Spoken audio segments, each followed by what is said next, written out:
Hello mga Marites! Alas 6 pa lang ng umaga, nagpunta na kami sa bahay nila sister. Pero Diyos ko, alas 6 pa lang kumpulan ng mga Marites!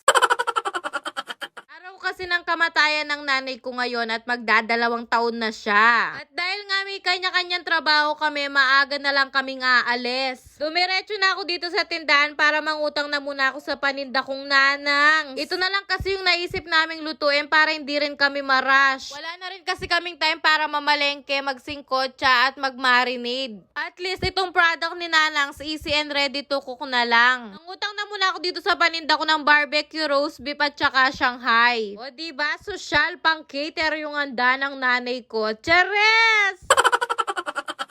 Habang nakababad yung barbecue at yung roast beef, inuna ko ng prituin itong Shanghai. Nagpabaga na rin ang uling yung kapatid ko para sa ihawin naming barbecue. O, kung magbabalot at magsasangkap pa kami ng Shanghai at magmamarinade pa ng barbecue, Diyos ko, aabutin kami ng siyam-siyam. Baka yung nanay pa namin yung dumalaw sa amin, imbis na kami yung magpunta doon. Chares!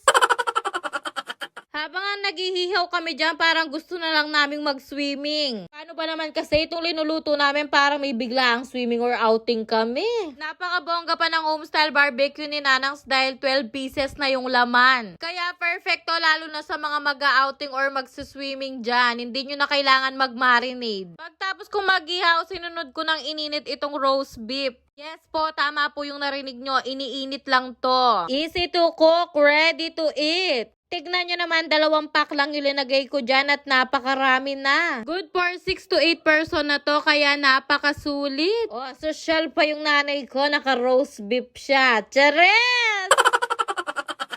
Kung meron kayong mga okasyon or biglaang outing at swimming, perfect na perfect ang Nanangs. Kaya sa mga gustong mag-order dyan, nasa Shopee at Lazada na yan. At kung gusto nyo makatipid, umorder kayo sa www.nanang.com. Kuday, wala nang ligo-ligo, diretso simenteryo na. Siguro naman, hindi naman ako maaamoy ng mga patay doon. Chares! Habang nagbabiyahe kami papunta sa sementeryo, bigla namin naalala yung nanay namin. Pag may mga okasyon kasi or mga ganitong ganap sa mga kamag-anak namin, Diyos ko, napakaagang gumigising ng nanay ko para lang makapagluto. Cook kasi yung nanay namin at nagtitinda siya ng mga merienda, kaya napakasarap ng luto niya. Ewan ko ba kung bakit hindi namin namana yung kagalingan ng nanay ko sa pagluluto, Diyos ko. Kaya kung nabubuhay lang talaga yung nanay ko, pamatala na kami rugo. Chares! Buti na lang merong Nanangs. Parang luto na rin ng nanay namin tong Nanangs na to dahil ganitong magluto yung nanay ko, kapampangan talaga ang lasa. Kaya kahit wala na yung nanay namin, hindi man kami magaling magluto, meron namang Nanangs Jo. Chares! Pagdating nga namin dito, kumain na kami agad-agad. Diyos ko, Jo, na akong karanop. Napakasarap talaga ng roast beef ng Nanangs bukod sa napakalambot na napakalinamnam talaga. Habang kumakain kami dyan, syempre hindi naman namin makakalimutan yung nanay namin. Binigyan rin siya ng pagkain ng tatay ko. Diyos ko, talagang pinayong pa yung pagkain niya. Kalugod mong kalugod, ne? Balamot tutu. Chares!